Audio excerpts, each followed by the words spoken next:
আসসালামু আলাইকুম। দেশ ও দেশের বাইরে থেকে যে আমার এই ভিডিওটি দেখছেন সকলের প্রতি প্রীতি ও শুভেচ্ছা রইল।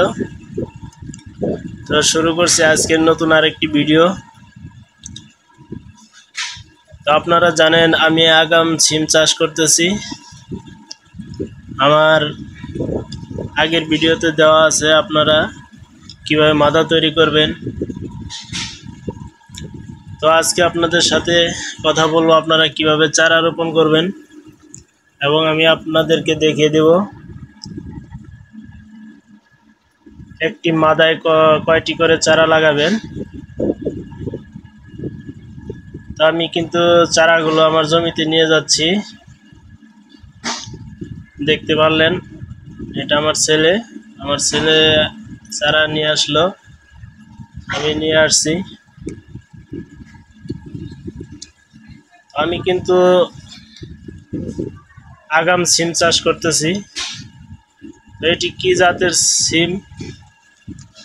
এটি হচ্ছে আপনার ইন্ডিয়ান কেরালা জাতের সিম, যাকে সিমের রাজা বলা হয়, অর্থাৎ সিমের রাজা কেরালা সিম। এটি প্রধান বৈশিষ্ট্য হচ্ছে এটি গোড়া থেকে ফলন দিতে থাকে। আবার এমন না যে চারা থেকে গোড়া থেকে ফলন দেবে, এটি যখন বয়স হবে অর্থাৎ ৪৫ দিন পরে থেকে ফুল আসবে, তখন থেকে মনে করেন গোড়া থেকে ফলন দিতে শুরু করবে। তো আমি হাতে নিড়ানি নিয়ে নিলাম। এবার কিন্তু আমি চারাগুলো লাগাবো।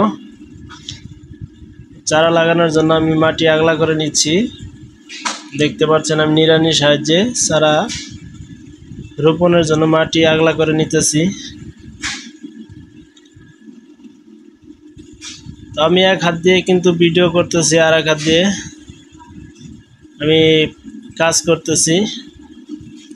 তো এই জন্য আমার একটু সমস্যা হচ্ছে। তো আমি গ্লাস থেকে চারাটা বের করে নিলাম। দেখেন কত সুন্দর শিকড় ছাড়ছে। তো এখন আমি এই চারাটি রোপণ করে দেব।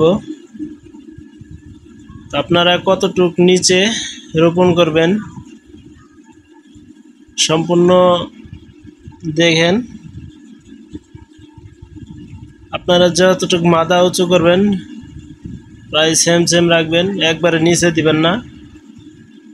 আর মাটিগুলো চারপাশ দিয়ে আগলা আগলা করে দিবেন, বেশি চাপ দেওয়া লাগবে না, বেশি চাপ দিলে চারাগুলো নষ্ট হয়ে যাবে।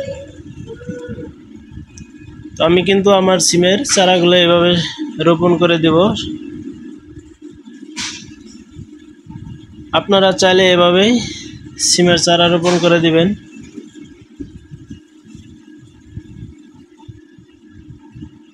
আমার চারাগুলো অনেক সুন্দর হয়েছে। তো বন্ধুরা, আমার চারাগুলো কিন্তু লাগানো শেষ হয়ে গেছে। আমি একটি করে মাদায় 2টি করে চারা রোপণ করেছি। তো আপনারা এভাবে চাষ করতে পারেন।